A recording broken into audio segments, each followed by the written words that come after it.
వనపర్తి జిల్లా national Herald కేసును Delhi high court కొట్టువేయడంతో Wanaparthy పట్టణంలోని రాజీవ్ చౌరస్తా నుండి బీజేపీ పార్టీ కార్యాలయం వరకు జిల్లా కాంగ్రెస్ పార్టీ ఆధ్వర్యంలో planning board vice chairman Chinnareddy, MLA Megareddy, DCC అధ్యక్షుడు శివసేన రెడ్డి, కాంగ్రెస్ కార్యకర్తలు ర్యాలీగా వెళ్లి కేంద్ర ప్రభుత్వ చర్యలకు వ్యతిరేకంగా బీజేపీ పార్టీ ఆఫీసు ముందు నిరసన వ్యక్తం చేశారు.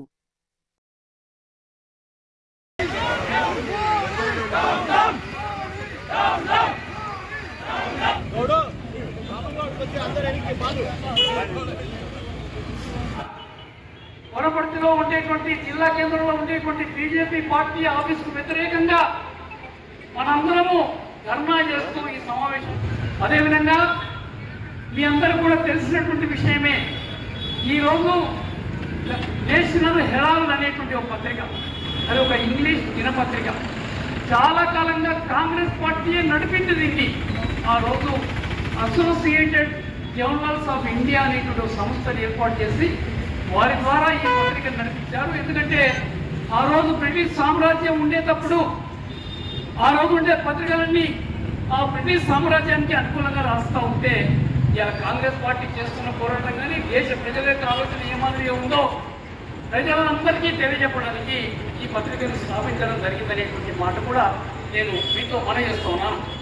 అలాంటి పత్రిక మనకు స్వాతంత్ర్యం వచ్చిన తర్వాత కొంతకాలానికి మూతపడ్డది. ఎందుకంటే మన లక్ష్యం నెరవేరింది, మన స్వాతంత్ర్యం వచ్చిందనేటువంటి ఉద్దేశంతో. కానీ ఈరోజు ఈ భారతదేశం యొక్క బాగు గురించి, భారతదేశం యొక్క అభివృద్ధి గురించి ఇంకా చేయాల్సింది చాలా ఉంది అనేటువంటి విషయంతో యంగ్ ఇండియన్స్ అనేటువంటి పేరుతో ఈ పత్రికను పునరుద్ధరించడం జరిగిందనేటువంటి మాట కూడా నేను మనం చేస్తున్నాను. దానికి కాంగ్రెస్ పార్టీయే స్వయంగా 90 కోట్ల రూపాయలు ఇచ్చిందనేటువంటి మాట కూడా నేను మనం చేస్తున్నాను.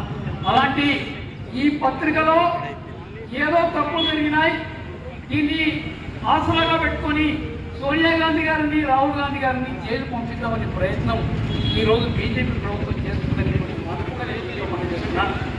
సుబ్రహ్మణ్య స్వామి గారు ఆ రోజు ఈపీ సింగ్ గారు ప్రధానమంత్రిగా ఉన్నప్పుడు వారు ఆర్థిక శాఖ మంత్రిగా ఉన్నారు. చాలా తెలివైన వాడు, ఎవరికి కారణం, చాలా తెలివైన వాడు.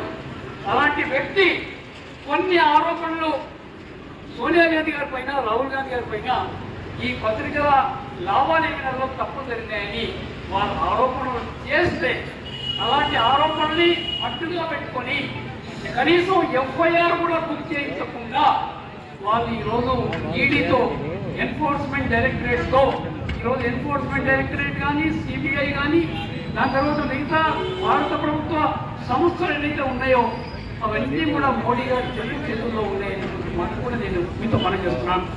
వారితో ఈరోజు ఆ ఎఫ్ఐఆర్ కూడా కాకుండా ఆ కాంప్లైంట్ పైన సోనియా గాంధీ గారి పైన ఛార్జ్ షీట్ వేయడం జరిగింది.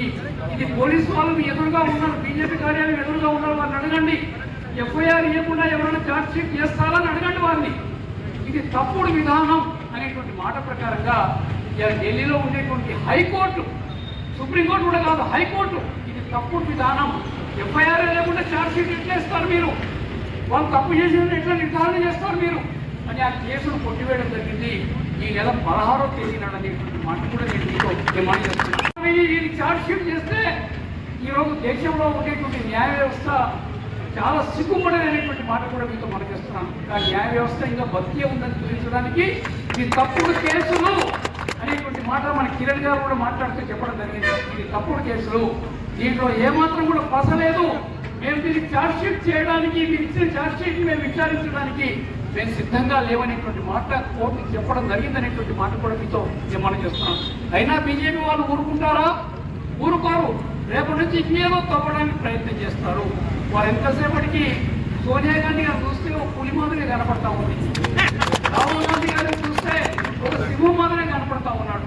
వీళ్ళిద్దరినీ ఎక్కడైనా కనుక జైల్లో పెడితే మాకు నేను చేసే పరిపాలన ఎక్కడ అడ్డు ఉండదనేటువంటి ఆలోచన వారు చేస్తున్నారు. కానీ జనతా ప్రభుత్వం అప్పుడు ఇందిరాగాంధీ గారి పైన తప్పుడు కేసులు పెట్టి ఆమెను తయారు చేయాలి పంపితే ఏమైంది?